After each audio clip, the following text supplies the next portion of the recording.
Altså, jeg tænker mig til at gøre det lidt anderledes, ikke? Fordi det er sgu en speciel tøs, jeg har, ikke? En knægt, ikke også? Ja, men stadig, ikke? Så har jeg tænkt på, at man kan bruge den der i en kælder, sort som kul. Den er lavet en gang. Nå, er det jo den der, din mor altid sang. Nej, hun sang den der luk røven og gå i seng, ikke? Prøv lige at høre det her, ikke? Dengang Kian han var lille, var hans pik ret lille.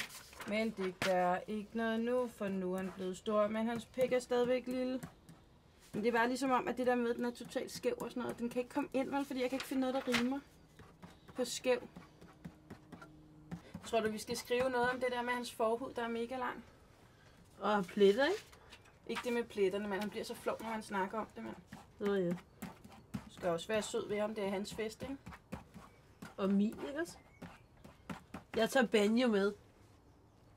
Hvad skal du med en banjo?